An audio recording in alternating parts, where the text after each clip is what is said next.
Bible जब हम पढ़ते हैं तो इस बाइबल में चुनाव का जो शब्द है वो बहुत बड़ा शब्द है और बहुत महत्वपूर्ण अर्थ रखता है।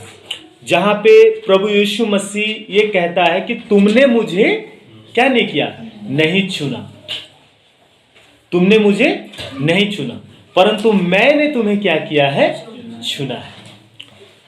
तो कभी भी हमारे जीवन में ये नहीं आना चाहिए कि हम बहुत अच्छे थे। हम बहुत कैसे थे, अच्छे थे। हम बहुत ही योग्यता से भरे हुए थे। हमारे पास में ये सौभाग्यता थी, इसलिए परमेश्वर ने हमें क्या किया, चुना है कि नहीं, और अपने पास लेकर आए। मेरा जो बड़ा अंकल है, ठीक है, जो बड़े अंकल हैं वे हमेशा एक उदाहरण देते हैं। ठीक है, आलू, सड़े हुए आलू का उन्होंने उदाहरण कई बार दिया है। ठीक है, अगर आप सुने होंगे, अगर उनका शिक्षा अगर आप सुने होंगे तो अभी वो 87 साल के बुजुर्ग व्यक्ति हैं और अभी भी वो सेवा कर रहे हैं, है ना। तो उन्होंने कहा कि बहुत सारा आलू, सड़ा हुआ आलू है कि नहीं, सड़ा हुआ आलू है, ढेर लगा हुआ है, और उन सड़े हुए आलू में से एक सड़ा हुआ आलू को मालिक क्या करता है, अपने लिए चुन लेता है। तो अब दूसरा सड़ा हुआ आलू के पास यह अधिकार नहीं है कहने के लिए कि तुमने मुझे क्यों नहीं चुना, क्योंकि सड़ा वो भी है और सड़ा ये भी है। तो अब बात आता है कि उस मालिक का, कि वो उस सड़े हुए आलू में से कुछ सड़े हुए आलू को चुन लिया, है कि नहीं। तो दूसरा सड़ा हुआ आलू ये नहीं बोल सकता कि आप मुझे क्यों नहीं चुना, क्योंकि सड़े सब है। समझ रहे, सड़े। तो कहने का मतलब है हम सब वैसे ही थे। हम सब कैसे थे, धर्मी नहीं थे। जब आप रोमियो की पत्री 3 अध्याय का 10 वचन को पढ़ते हैं तो वहां पे बाइबल कहती है कि कोई धर्मी नहीं, एक भी नहीं।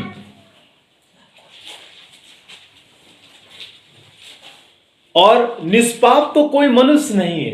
ये पुराने नियम हमें ये पढ़ने मिलता है, निष्पाप तो कोई मनुष्य नहीं है। सब मनुष्य कैसे हैं, पापी है, पाप में मरे हुए हैं, पाप में सड़े हुए हैं।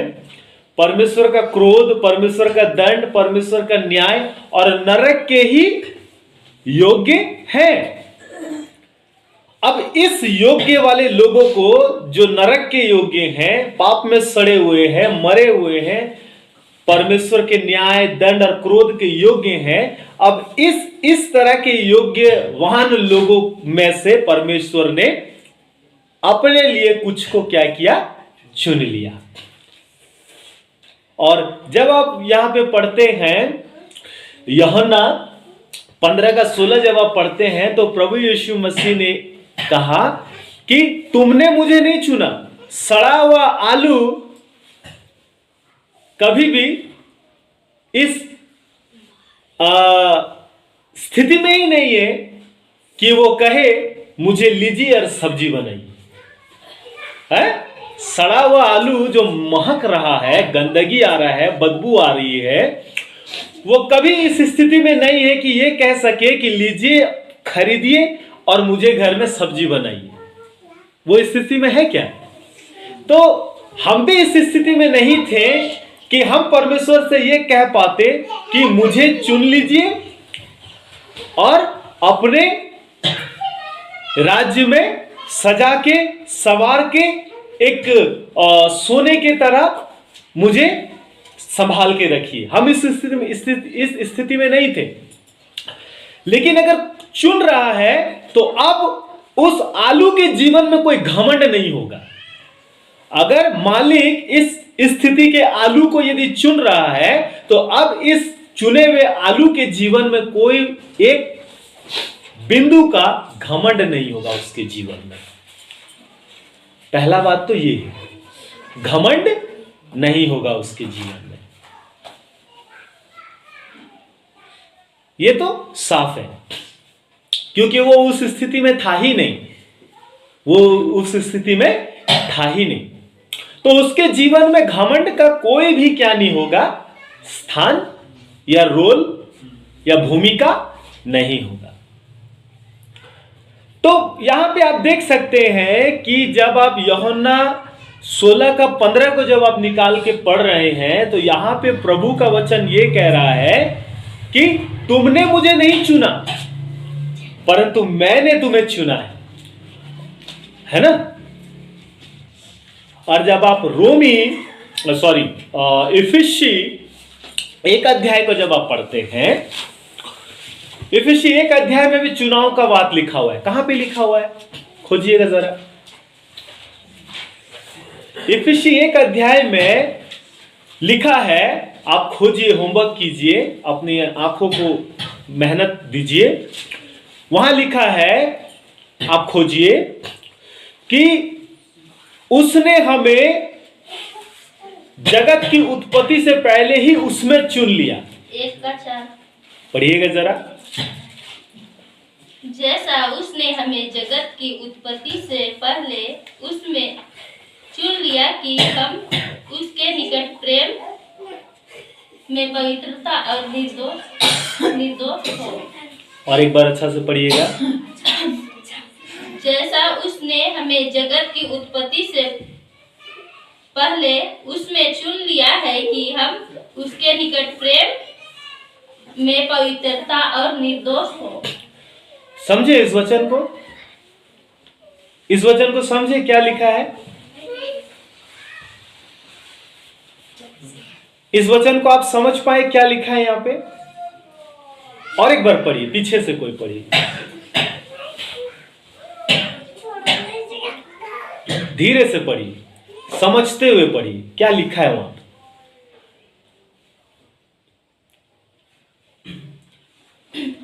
हमारे प्रभु यीशु मसीह। नहीं भैया, इफिसी 1:4 पढ़ा जा रहा है। जैसा उसने हमें जगत की उत्पत्ति से पहले उसने चुन लिया कि हम उसके निकट प्रेम में पवित्र और निर्दोष हो। जी हाँ, क्या आप समझे यहां पे क्या बोला जा रहा है। यहां पे क्या बोला जा रहा है, क्या आप समझे। जगत की उत्पत्ति से पहले ही हम लोग को चुन लिया है ना। जब हाँ वही तो मतलब क्या है, उसका मतलब क्या है। जब हम इस पृथ्वी में आए ही नहीं तो इससे पहले चुन लिया। हाँ, जब माँ के गर्भ में हमें रचा ही नहीं गया था उससे पहले ही। हाँ, जब जगत बना ही नहीं था, हाँ। ये पृथ्वी था ही नहीं, इसीलिए हमें घमंड नहीं करना। ये वो तो आलू वाला उदाहरण था, वो तो आलू वाला उदाहरण था। अब यहाँ पे थोड़ा सा अलग विषय है कि नहीं। वो तो आलू वाला उदाहरण था। अब ये वचन क्या बोलता है कि इफिसी 1:4 में फिर से पढ़ी, क्या लिखा है। जैसे उसने हमें जगत की उत्पत्ति से पहले उसमें चुन लिया। बस रुकिएगा। जैसे उसने अर्थात परमेश्वर ने हमें जगत की उत्पत्ति से पहले ही, आप उत्पत्ति की पुस्तक में देखते हैं परमेश्वर ने क्या किया, सृष्टि को बनाया, मनुष्य को बनाया। लेकिन सृष्टि और मनुष्य को बनाने से पहले ही चुनाव का कार्य आरंभ हो गया था। किसका, मसीह यीशु में आपका, हम सभी का। और जब परमेश्वर ने हमको चुना है तो अब आगे 3 बातें वहां लिखी हुई है। क्या है वो 3 बातें। चुनाव तो परमेश्वर ने किया, अब इस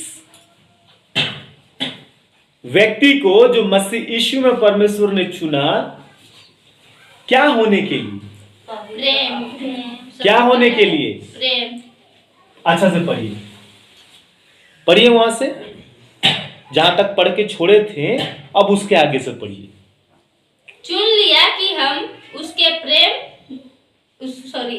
चुन लिया कि हम उसके निकट प्रेम में हाँ। पवित्र और निर्दोष हो।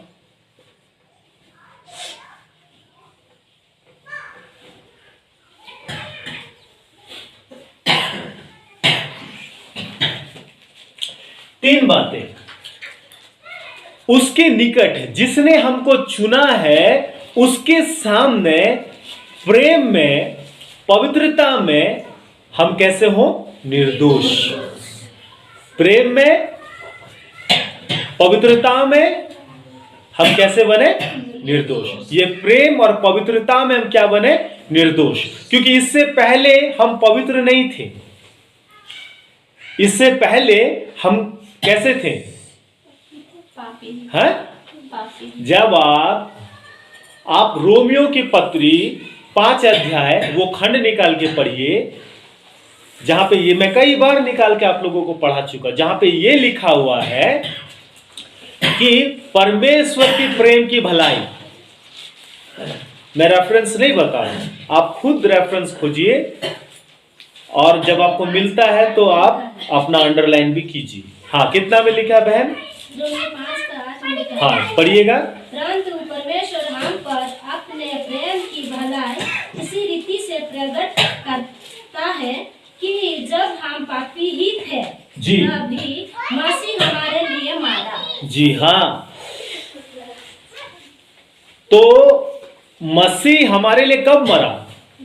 जब हम पापी ही थे, जब हम पाप में मरे हुए थे, पाप में खोए हुए थे, पाप में डूबे हुए थे, परमेश्वर के क्रोध, परमेश्वर के न्याय, परमेश्वर के दंड और नरक के ही योग्य थे। हम पवित्र नहीं थे, हम पवित्र नहीं थे, हम प्रेमी भी नहीं थे, और हम निर्दोष भी नहीं थे। लेकिन जब परमेश्वर ने उसमें, अर्थात उसके पुत्र यीशु मसीह में हमें चुन लिया, तो अब उसने हमको क्या किया? उसने हमको पवित्र भी किया, धर्मी भी ठहराया, निष्कलंक भी बनाया, निर्दोष भी बनाया। हालांकि निष्कलंक कोई नहीं है, निष्कलंक तो एक ही है, और वो है यीशु मसीह। तो अब जब परमेश्वर ने हमको चुन लिया है, तो इसके बाद का जीवन प्रेम, पवित्रता और निर्दोष का जीवन परमेश्वर इस चुने हुए व्यक्ति से क्या करता है? चाहता है कि नहीं? किस में चाहता है? उसमें, उसके निकट। अगर परमेश्वर के निकट प्रेम, पवित्रता और निर्दोषता में अगर व्यक्ति है, तो संसार के लोगों के सामने में भी वो प्रेम, पवित्रता और निर्दोषता में रहेगा। तो आपको किसके निकट ठीक अच्छा बनना है? परमेश्वर के निकट। अगर आप परमेश्वर के निकट अच्छा है, तो आप लोगों के निकट भी अच्छा ही दिखेंगे।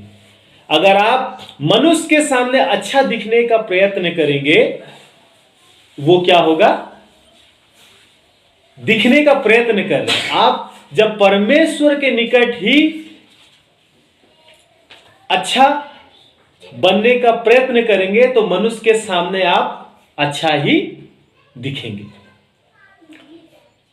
जब परमेश्वर ने हमको चुन लिया, प्रभु ने बोला, तुमने मुझे नहीं चुना परंतु मैंने तुम्हें चुना है। तो अब आप निकालिए कि उसके चुनाव का उद्देश्य को आप देख रहे हैं कि हम उसके निकट प्रेम में, पवित्रता में हम क्या बने? निर्दोष। हमारा प्रेम का जीवन, कैसा जीवन हो? प्रेम का जीवन हो। दूसरी बात है पवित्रता का जीवन हो। मतलब पवित्रता का मतलब आप समझते हैं ना? पवित्रता का बहुत बड़ा स्टैंडर्ड होता है, पवित्रता का बहुत बड़ा एक मापदंड होता है। अगर पवित्रता को समझना है तो परमेश्वर को समझना होगा। परमेश्वर पवित्र है, इसलिए आप बाइबल में आप पढ़ते हैं तो बाइबल में लिखा है कि पवित्र बनो क्योंकि तुम्हारा बुलाने वाला पवित्र है। और जो शादीशुदा पति पत्नी है उन लोगों को भी कहा है कि पवित्र बने रहो, अर्थात व्यभिचार से बचे रहो। और उसके बाद भी बहुत सारे पवित्र, खाली व्यभिचार ही अगर मैं नहीं कर रहा हूं तो मैं पवित्र हूं, ऐसा नहीं कहा जा सकता। हमारा जीवन का आचरण, हमारा जीवन का व्यवहार, क्या वो पवित्रता के साथ प्रदर्शित हो रहा है? क्या उसमें हम निर्दोष हैं कि कोई हम पर दोष ना लगा पाए?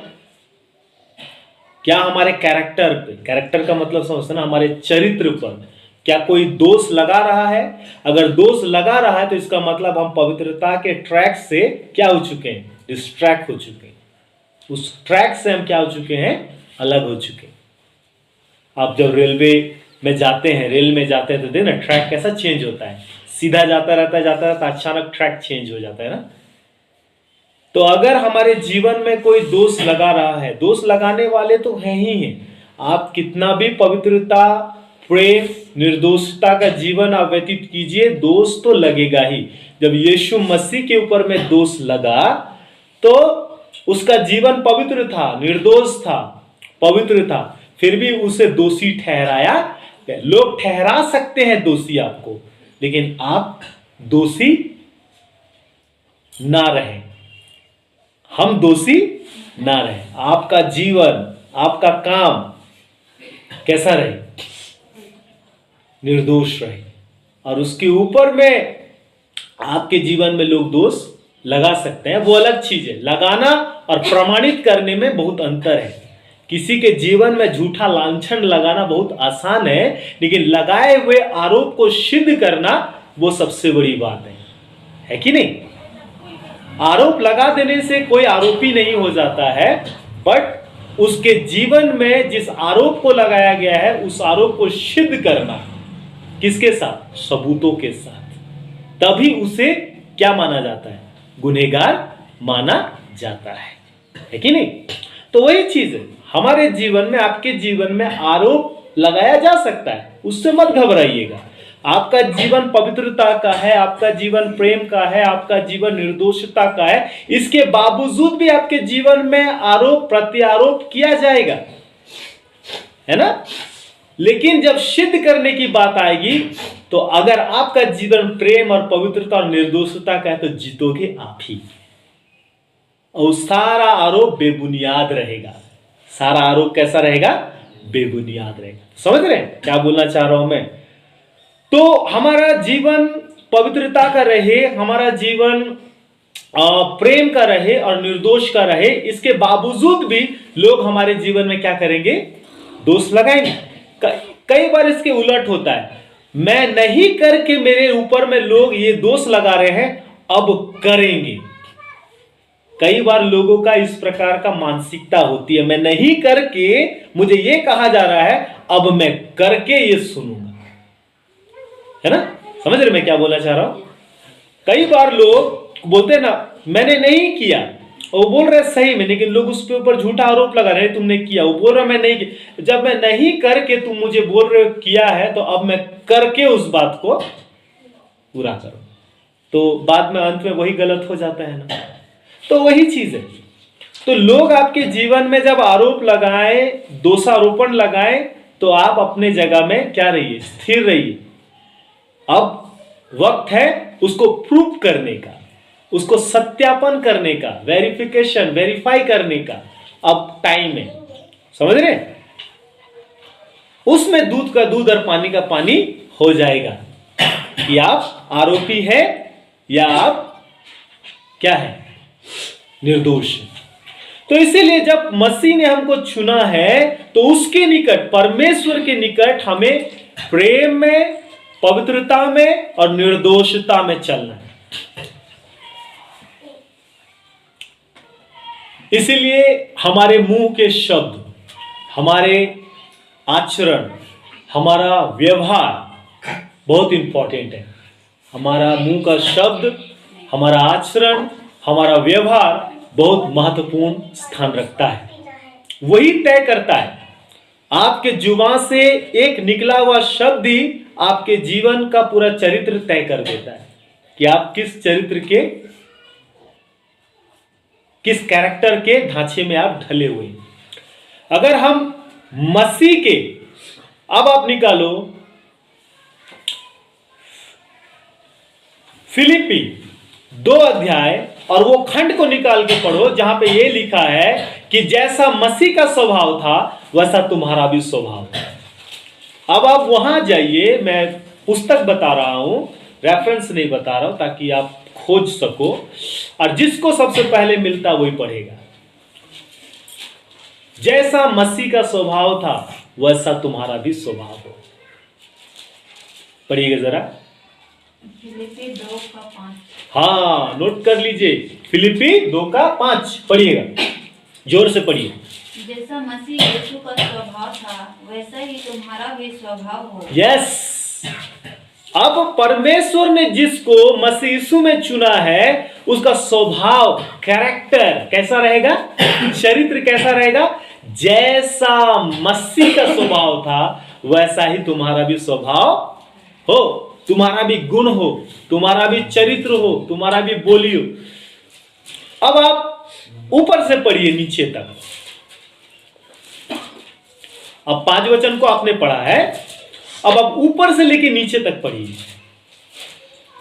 अतः यदि मसीह में कुछ शांति और प्रेम से ढाढ़स और आत्मा की सहभागिता और कुछ करुणा और दया है, तो मेरा यह आनंद पूरा करो कि एक मन रहो और एक ही प्रेम, एक ही चित्त और एक ही मनसा रखो।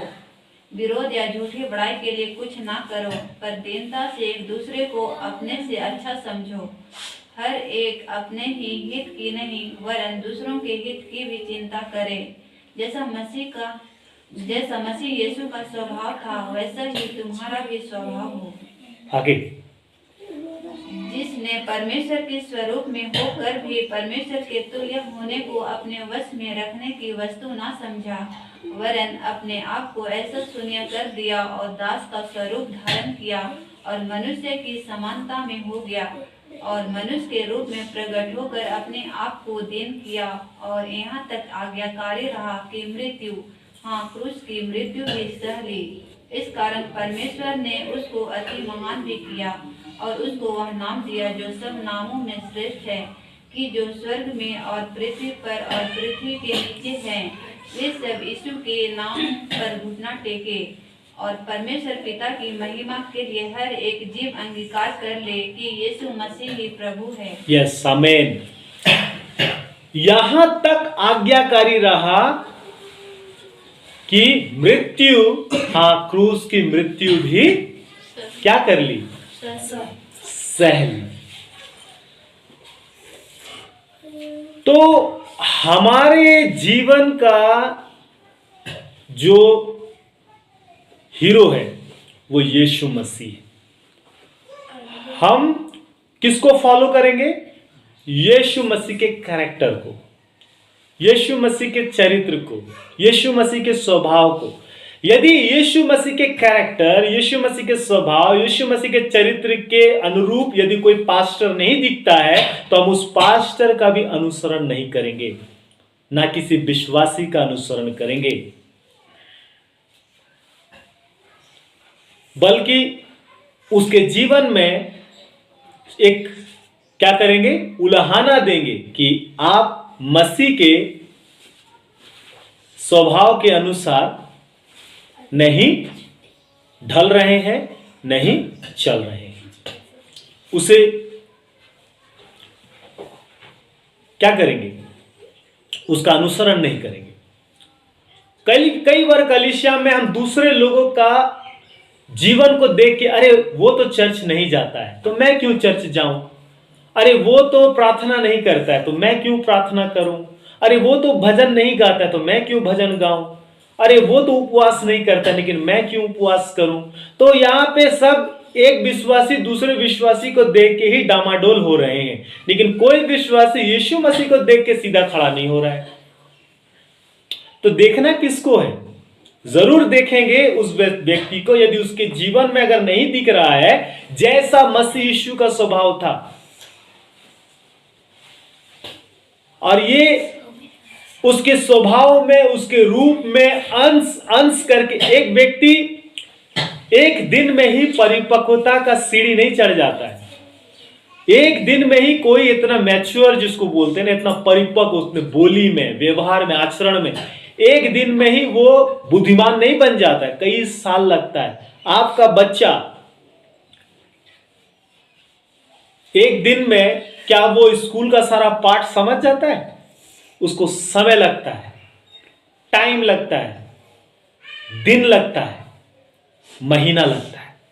तो एक नए जन्मे हुए जो एक व्यक्ति है वो उम्र में अपने आप को बड़ा समझ सकता है, लेकिन आत्मिकता में, परमेश्वर के पहचान में, आत्मिक परिपक्वता में अभी वो कैसा है?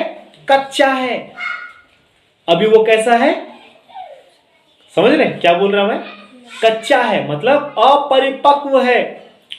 अभी अंश अंश करके, अंश का मतलब समझते हैं ना, मतलब थोड़ा थोड़ा करके, दिन प्रतिदिन, दिन दिन करके वो मसीह के रूप में ढलता चला जाता है, और इसमें टाइम लगता है। ये कई बार आप देखोगे ना, एक विश्वासी को आप ये बोलोगे कि अरे वो तो उद्धार पाया हुआ है, लेकिन उसका जीवन आप अगर देखोगे तो उसका जीवन में उल्टा फुल्टा आपको देखने को मिलता है।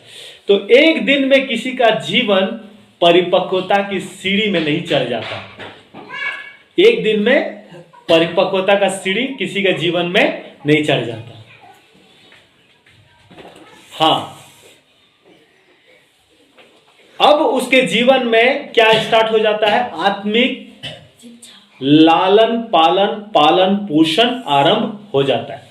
इसीलिए पतरस कहता है कि नए जन्मे हुए बच्चों के समान आत्मिक और निर्मल दूध की लालसा किया करो, जिससे तुम क्या हो सको? आत्मिक बातों में आगे बढ़ सको।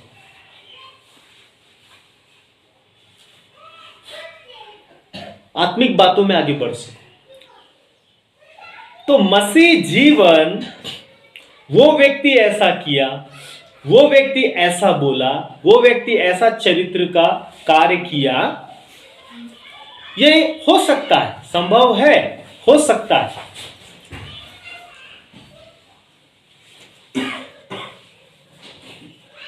एक व्यक्ति कभी गिरता है, इसका यह मतलब नहीं है कि एक चुना हुआ व्यक्ति से कभी पाप नहीं होगा।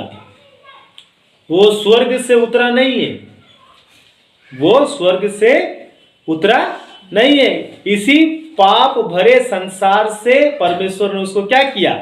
चुना। यीशु मसीह ने कहा, मैंने तुम्हें संसार में से क्या किया है? चुन लिया है। कहां से चुना? संसार में से चुन लिया है। हम उसी सड़े हुए आलू के ढेर में थे, वहीं से यीशु ने हमको चुन के निकाला है। आप कोई अच्छा स्थिति में नहीं था भाई। आपके पास हो सकता है आपका रहन सहन का अच्छा स्थिति आप सोचते होंगे, लेकिन आपका स्थिति परमेश्वर के सामने अच्छा नहीं था।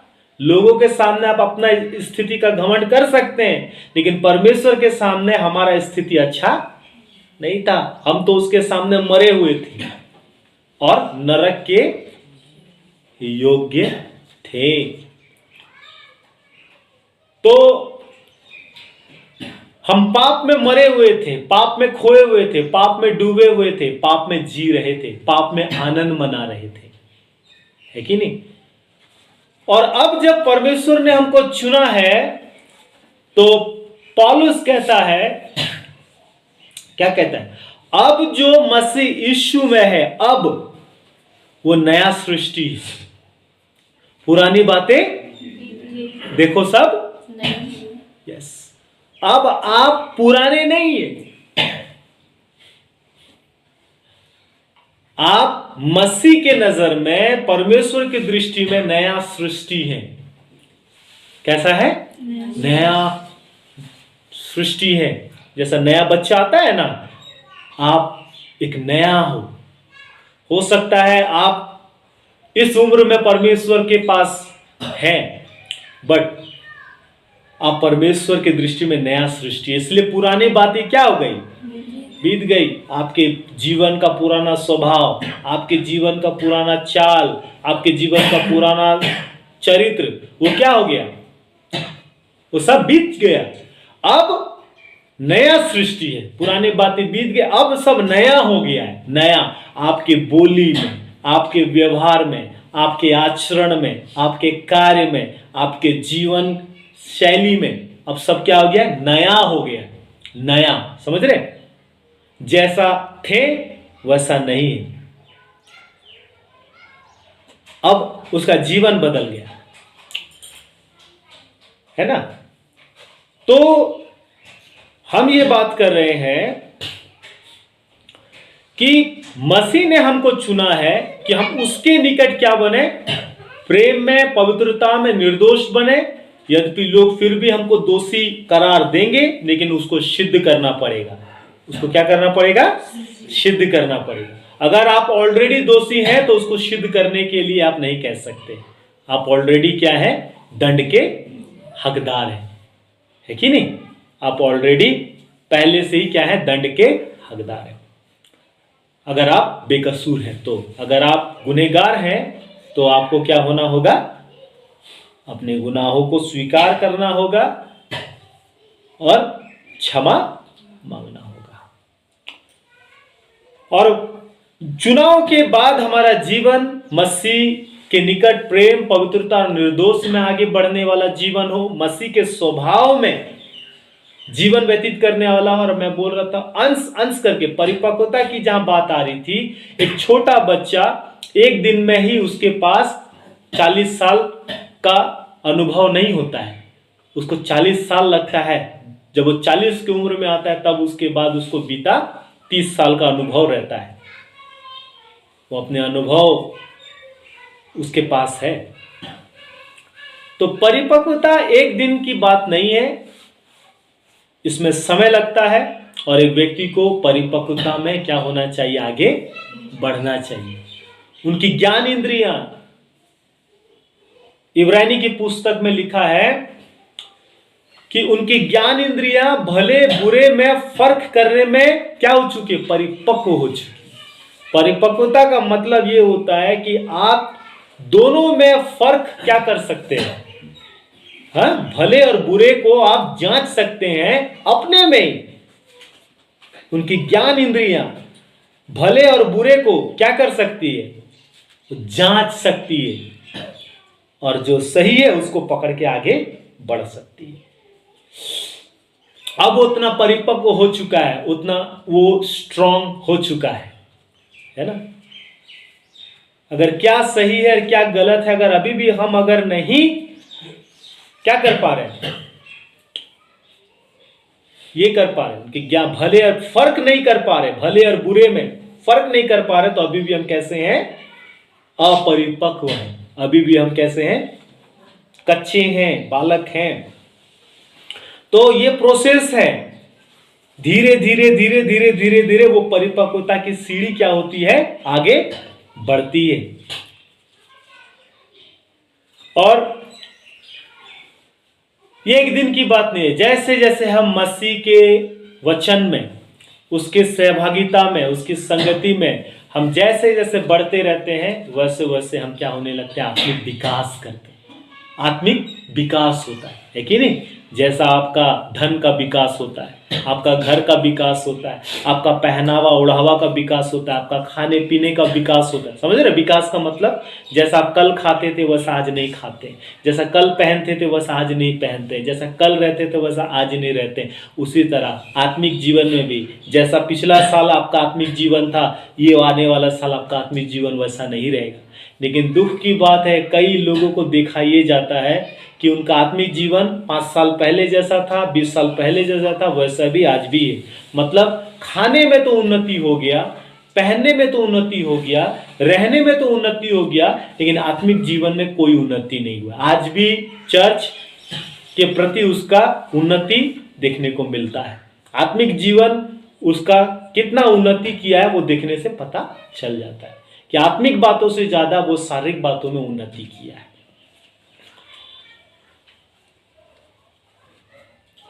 तो परिपक्वता की जो बातें हैं वो परमेश्वर के निकट है, मसीह के निकट है, मसीह के निकट।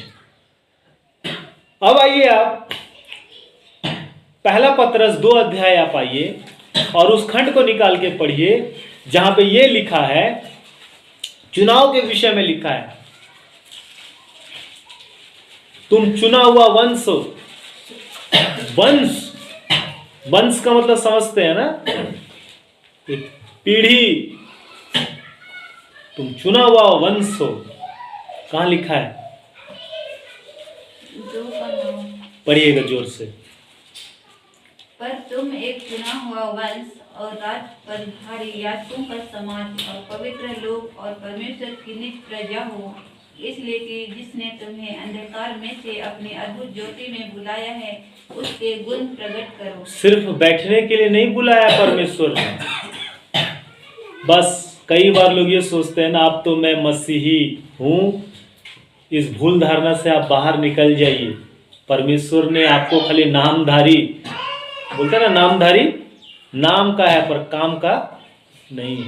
तो उसके तो परमेश्वर कभी नहीं बुलाया, काम करने के लिए बुलाया है, कुछ प्रकट करने के लिए बुलाया है, एक नया जीवन व्यतीत करने के लिए बुलाया है, उसके साथ घनिष्ठ सहभागिता में रहने के लिए बुलाया है, उसके स्वभाव में ढलने के लिए बुलाया है, उसके निकट प्रेम, पवित्रता, निर्दोष में चलने के लिए बुलाया है, उसके गुणों को प्रकट करने के लिए बुलाया है। गुण, किसका गुण? अपना गुण नहीं, अपना कैरेक्टर नहीं, अपना चरित्र नहीं। किसका चरित्र प्रकट करना? किसका? किसका? जिसने आपको अंधकार में से अपनी अद्भुत ज्योति में बुलाया। इस बात को मत भूलना, आप सड़े हुए थे, अंधकार में थे। अंधकार का मतलब पाप होता है। अंधकार का मतलब क्या होता है? पाप होता है।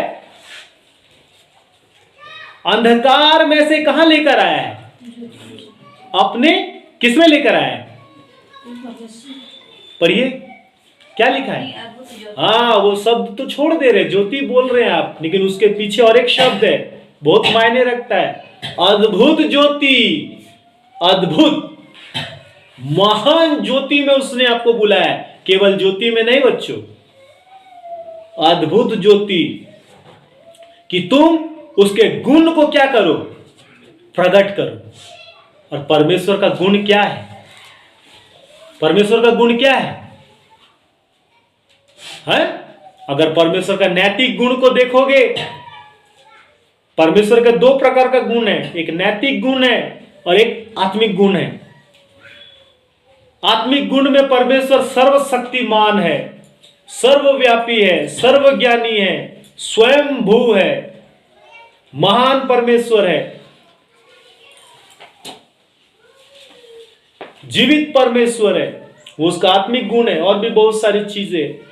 और उसके नैतिक गुण में वो पवित्र है, वो प्रेमी है, वो दयावंत है, वो भला परमेश्वर है, वो करुणा निधान परमेश्वर है, वो दुख देके पछताने हारा परमेश्वर है, वो प्रेमी है, दयावंत है, क्रोध करने वाला परमेश्वर है, दंड देने वाला परमेश्वर है, न्याय करने वाला परमेश्वर है। उसके गुण है, तो उसके गुण प्रकट करो। तो उसका गुण पहले मेरे जीवन में आएगा, तभी तो मैं प्रकट करूंगा।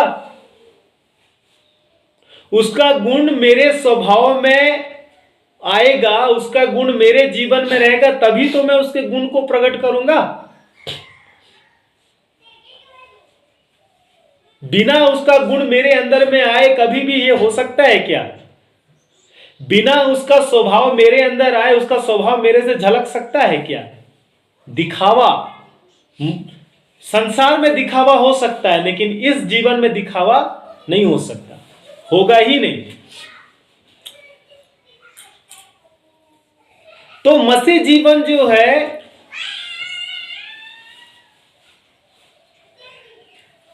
ये मसीह का जीवन व्यतीत करना है। हम में मसीह का मन है। हम में किसका मन है? मसीह का मन है। कुरिन्थ की पत्री में पौलुस कहता है, हम में मसीह का मन है।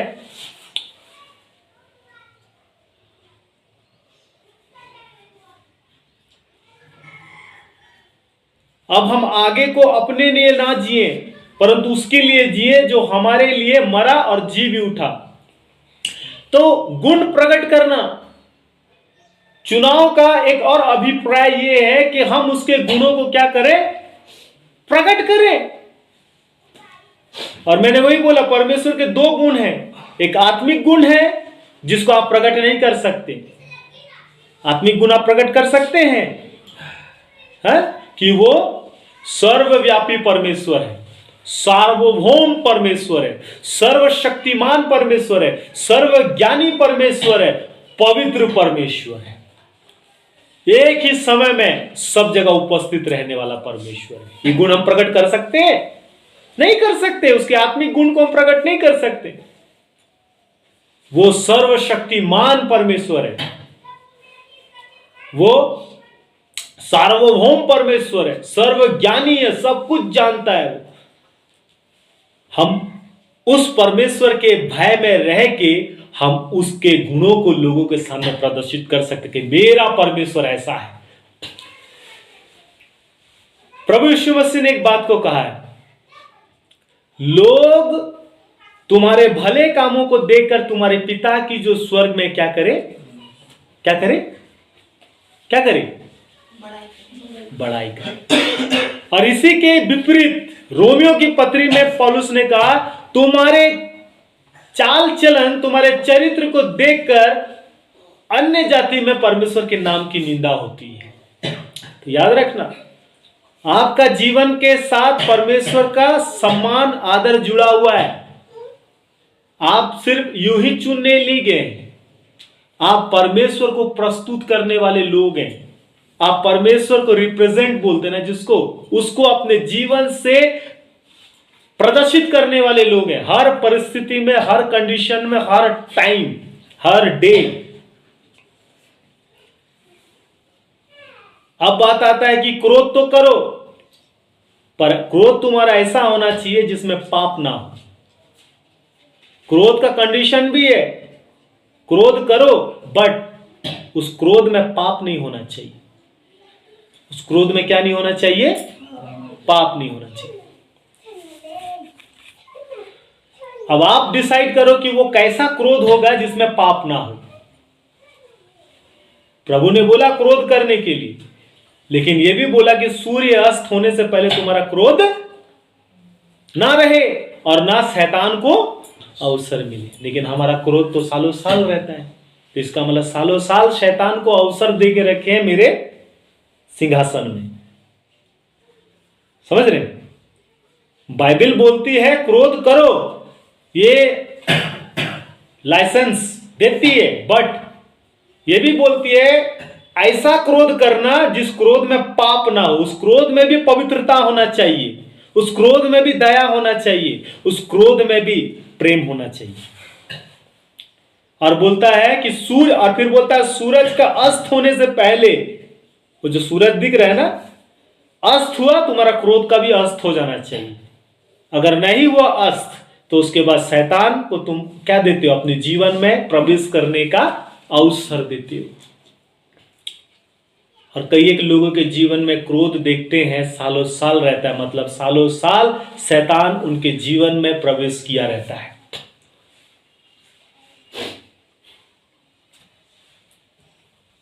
तो हमारा चुनाव बहुत महत्वपूर्ण है।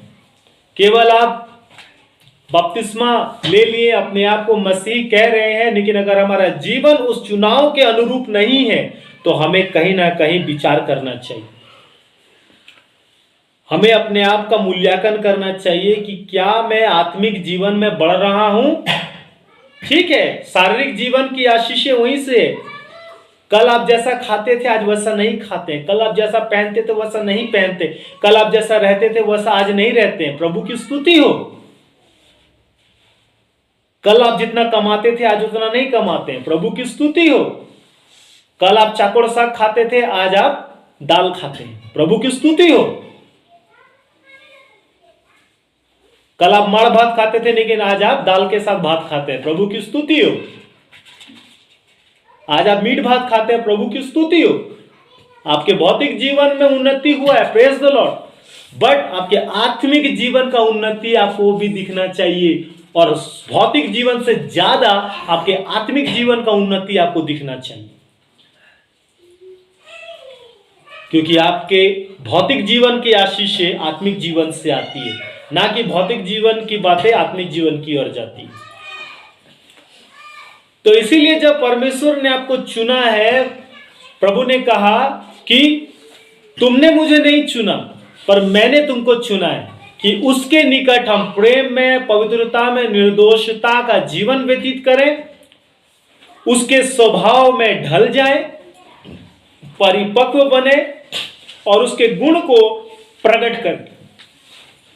और मैंने बोला परमेश्वर का नैतिक गुण है, परमेश्वर का आत्मिक गुण है।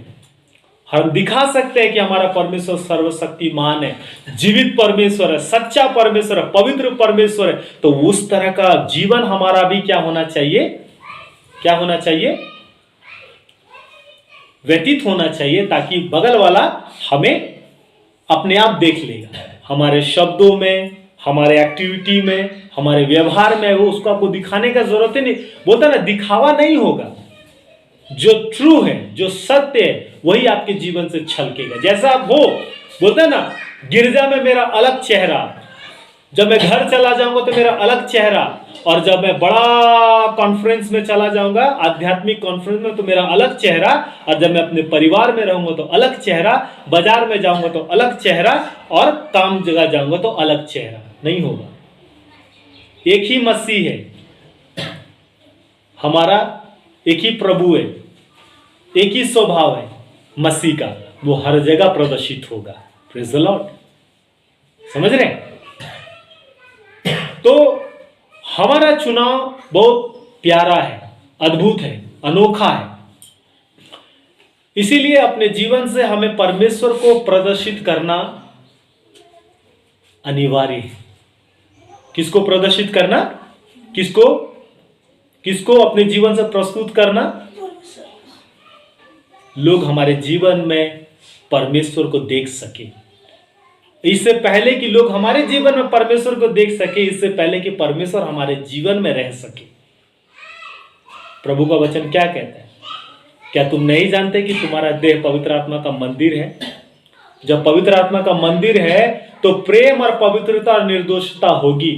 तुम्हारे मुंह के शब्दों में, तुम्हारे व्यवहार में, तुम्हारे आचरण में पवित्रता होगी।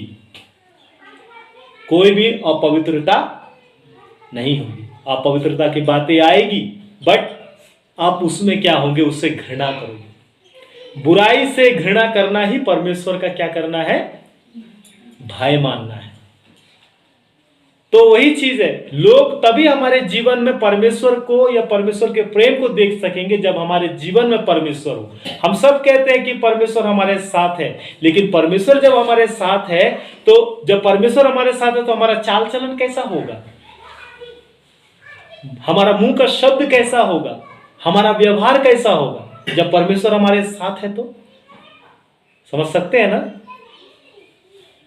और एक बात याद रखना, परमेश्वर हमेशा तुम्हारे, ये नहीं मत बोलना कि आपको जब आप बड़ा दुर्घटना से परमेश्वर आपको बचा लिया, आपको मरने नहीं दिया, तभी आप बोलोगे कि परमेश्वर मेरे साथ है। गुड, बट हर समय परमेश्वर आपके साथ है, तो आपका जीवन, आपका व्यवहार, आपका आचरण, आपका बोल कैसा होगा, और एक दूसरे के साथ में आपका संबंध कैसा होगा? क्या दूसरे आपके जीवन में परमेश्वर की उपस्थिति को देख पाते हैं? क्या हमारे जीवन में हमारे पड़ोसी, हमारे परिवार, हमारे बाप, मेरा बेटी मेरे जीवन में परमेश्वर को देख पाता है? मैं किसको प्रदर्शित कर रहा हूं? परमेश्वर को या अपने पतित स्वभाव को? पतित स्वभाव को मतलब समझ रहे हैं ना? मेरे पतित स्वभाव का मतलब है मेरे पाप से भरे हुए गुणों को, मेरे पाप से भरे हुए आचरण को, मेरे पाप से भरे हुए विचारों को क्या मैं प्रदर्शित कर रहा हूं? अगर कर रहा हूं तो परमेश्वर मेरे जीवन से बहुत दूर है।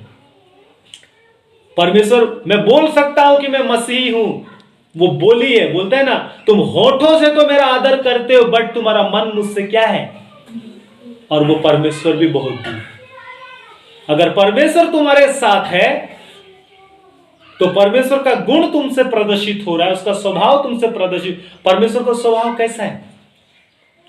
वो हमेशा क्षमा करता है, हमेशा प्यार करता है और अपने प्रेम में वो हमको क्या करता है, क्रोध भी करता है, दंड भी देता है और गले भी लगाता है, छोड़ नहीं देता।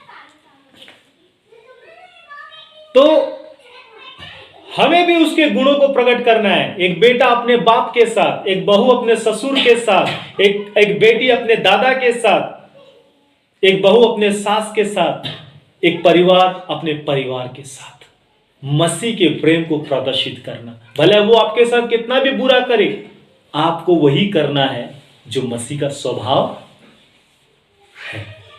संसार, वही ना बोला, संसार आपके ऊपर में दोषारोपण करेगा, बट आपका चरित्र कैसा होना होगा, मसीह का स्वभाव होना होगा।